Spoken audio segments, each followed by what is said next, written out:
United States Department denounced Moscow after Russia vetoed a UN resolution that abolishes the monitoring of United Nations experts of sanctions against North Korea. The sanctions aimed at reining in its nuclear program. Russia's vote sparked Western accusations that Moscow was acting to shield its weapons purchases from Pyongyang for use in its war against Ukraine, which violates the UN sanctions. Tensions in the Korean Peninsula have increased, with North Korea's leader Kim Jong-un threatening nuclear conflict and escalating tests of nuclear missiles designed to target South Korea, the United States and Japan. The three nations have responded by their combined military drills in the region.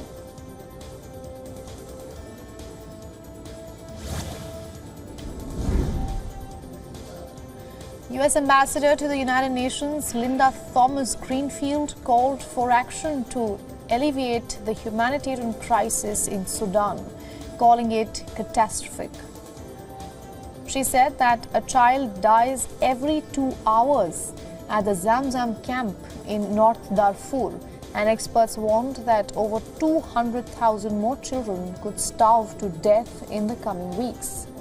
The U.S. ambassador urged the Sudanese armed forces to immediately and fully reopen all of its border crossings with Chad for humanitarian purposes, and also the United Nations Security Council to take swift action to ensure life-saving aid is delivered and distributed in the region.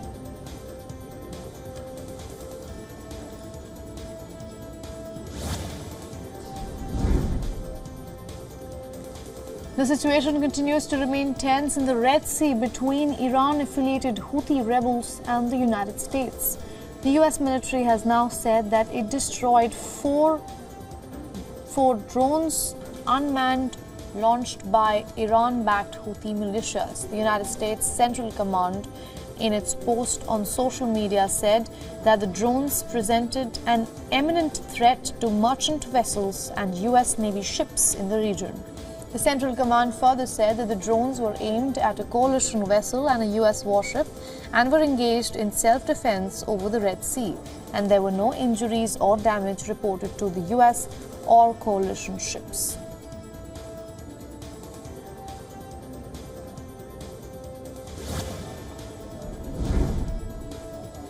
U.S. President Joe Biden and his Democratic predecessor Barack Obama headlined a star-studded fundraiser with former President Bill Clinton. The organizers said that they raised more than $25 million for Biden's re-election campaign. Joe Biden, Barack Obama and Bill Clinton took part in a discussion moderated by the Late Show host Stephen Colbert at the iconic Radio City Music Hall in front of thousands of guests in New York City.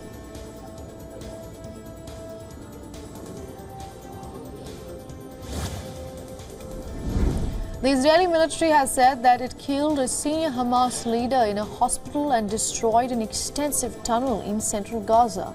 The IDF spokesperson said that the army had assassinated Hamas commander Raed Tabet, who was one of the 10 most senior Hamas military commanders. The chief also said that he was killed inside the Al-Shifa hospital in Gaza City along with 2 other Hamas militants. Israel has alleged that the hospitals are being used as command centers, weapons storage facilities and hideouts for the Hamas militants, while the Palestinian militant outfit has refuted Israel's allegations.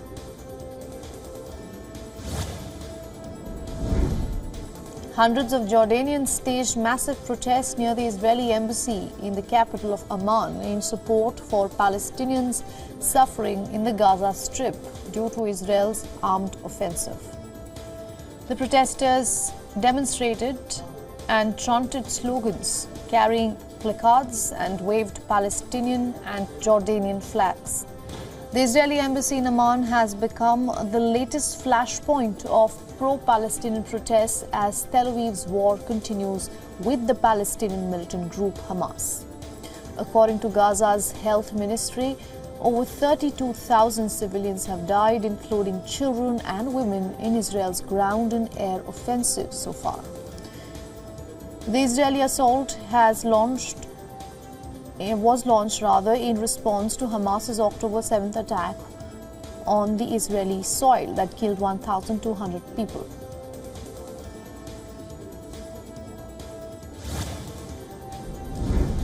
Italian Prime Minister Giorgia Meloni visited troops at a United Nations military base in southern Lebanon. Meloni met the Italian troops who are part of the United Nations peacekeeping force deployed in southern Lebanon along the border with Israel. Prime Minister Meloni also met Lebanon's Prime Minister Najib Mikati before visiting the UN military base. Meloni's visit comes at a time when tensions refuse to settle down along the border. Since the outbreak of the Israel-Hamas war in Gaza, concerns have grown that near daily clashes along the border could escalate into a full-scale armed conflict.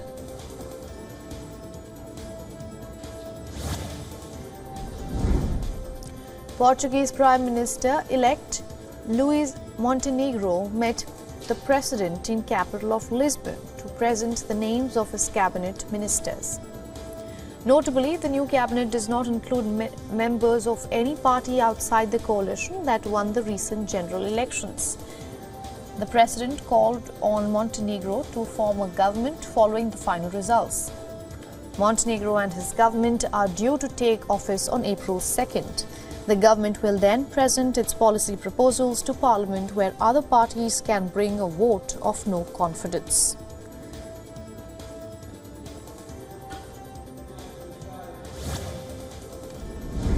Australians celebrated Good Friday as part of the Easter weekend religious celebrations. In Sydney, worshippers gathered at the Roman Catholic St. Patrick's Cathedral in the suburbs of Parramatta. The Sydney's city centre, other worshippers gathered there at the Angelical St. Andrew's Cathedral, where the cathedral's dean and the Archbishop of Sydney led the celebrations. Sydney's St. Charles Maronite Church also held a Station of the Cross and a Mass.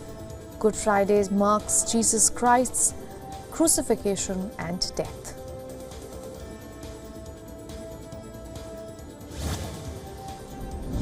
The Microsoft co-founder met Indian Prime Minister Narendra Modi in New Delhi. In a candid conversation, the two discussed a wide range of issues from artificial intelligence to India's digital infrastructure. At Prime Minister Modi's residence, Bill Gates praised Indians for their ability to adopt technology. The Microsoft co-founder highlighted India's efforts to raise things like digital innovation and South-to-South collaboration in the G20 summit. While talking about the digital revolution in India, Prime Minister Modi said that the government democratized the whole process to prevent monopoly and fostered trust in technology among the people. Bill Gates visited India to celebrate Microsoft's 25 years in the country.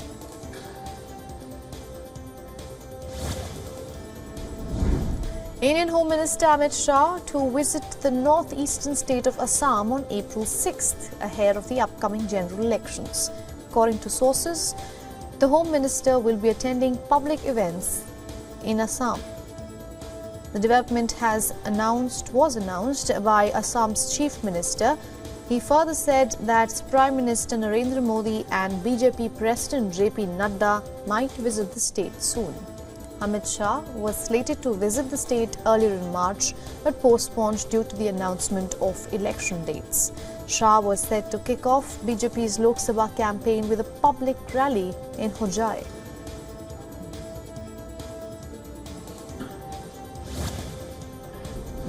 In India's eastern state of Bihar, the Indian National Congress and the Rashtriya Janata Dal announced their seat-sharing formula for state's 40 Lok Sabha constituencies ahead of the upcoming general election.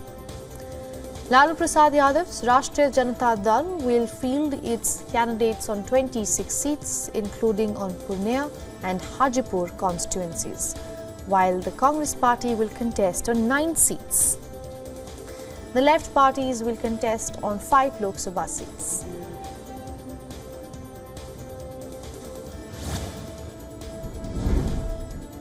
Jailed gangster turned politician Mukhtar Ansari has allegedly died of cardiac arrest in Uttar Pradesh's Banda.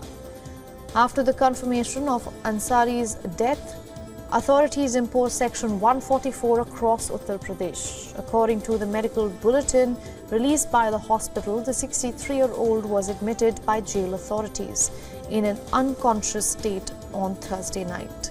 However, the hospital added that despite their best efforts by a team of 9 doctors, Ansari died due to a cardiac arrest. A 3-member team will conduct a magisterial investigation of the death, and a panel of 2 doctors will conduct the post-mortem, which will be recorded on camera. Ansari was also hospitalized on 26th of March, but he was discharged after 14 hours.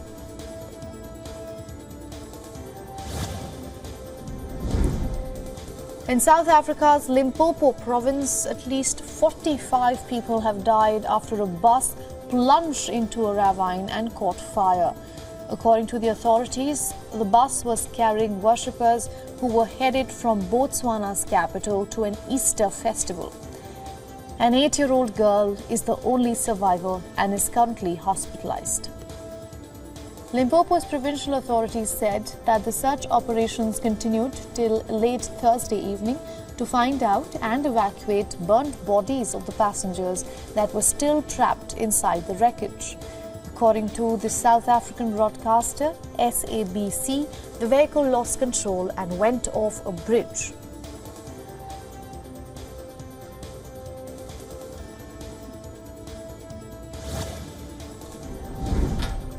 Senegal's president-elect Bassirou Diomaye Faye and his aide Ousmane Sonko met the outgoing president Macky Sall in capital of Dakar. Opposition candidate Faye won over 54% of the votes in the recently held presidential election, while Sall's hand-picked successor secured 35% of the votes. A few months ago, Faye, who was a relatively unknown figure outside his opposition party, was in prison on charges of contempt of court.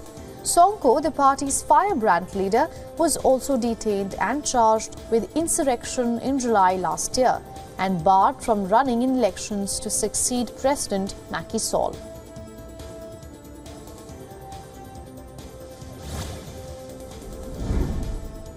Argentina's President Javier Milei sparked a controversy by labeling Mexican President Andrés Manuel Obrador as quote-unquote ignorant in an interview with American broadcaster CNN.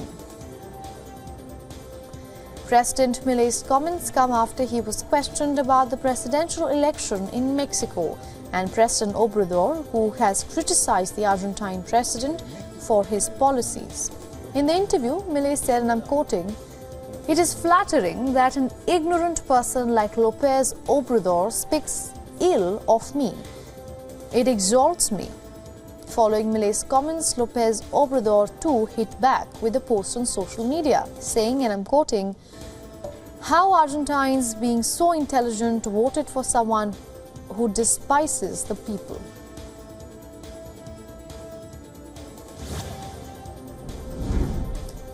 After labeling Mexican President Obrador as ignorant in an interview, President Javier Milei also stirred a controversy, calling Colombian president a terrorist, murderer and a communist. Following Milei's comments, Colombia has ordered the expulsion of Argentine diplomats from their embassy in capital of Bogota, citing comments by Argentine President Javier Milei. In January, Colombia had recalled its ambassador to Argentina after similar comments from Milei.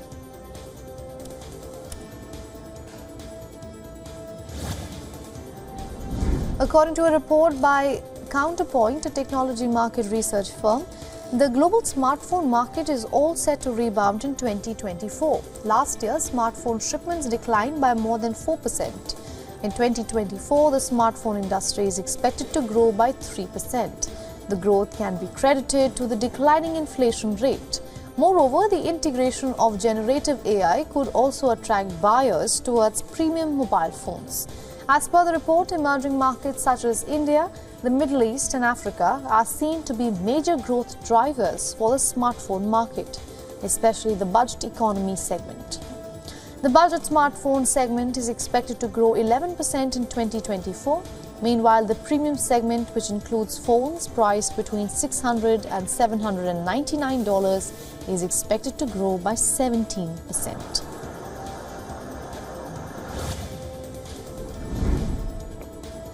The total solar eclipse expected on 8th of April is already inspiring school lessons in the US.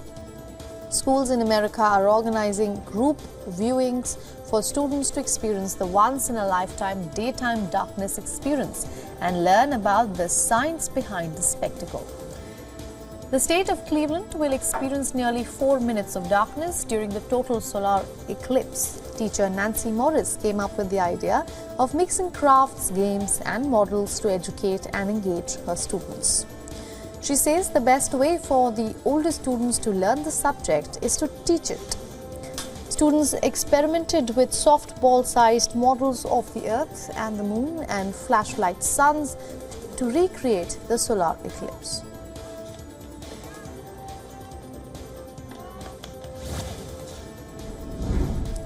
The United States is drafting a list of advanced Chinese chip-making factories prohibited from receiving crucial tools. This move aims to assist U.S. companies in complying with restrictions on technology flow into China. The Commerce Department previously barred American companies from shipping equipment to Chinese facilities producing advanced chips. However, pinpointing these factories has been challenging for companies, prompting calls for a published list. U.S. officials addressed these requests at an export control conference in Washington, signaling forthcoming action. China has criticized the U.S., urging it to refrain from stretching the concept of national security to suppress Chinese companies.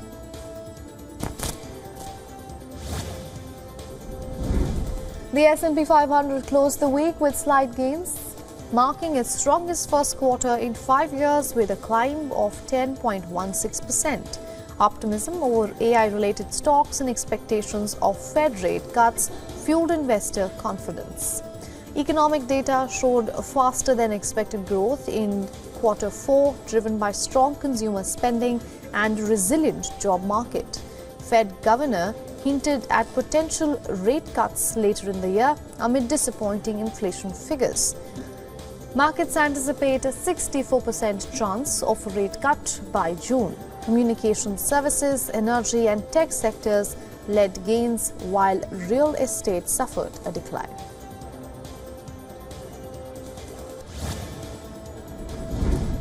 Vietnam's economy faced a slowdown in the first quarter due to uneven growth in exports, factory output and tepid consumption. Gross domestic product rose by 5.66%, lower than the previous quarter and economists' expectations. The trade-reliant economy shrugged with recovering exports and manufacturing amid subdued external demand. Moreover, disruptions in global commerce, such as the Suez Canal incident, added to the challenges. Total lending in the banking system increased slightly, but companies faced limited access to bank lending and high borrowing costs. Domestic vehicle sales declined significantly, reflecting the broader economic challenges.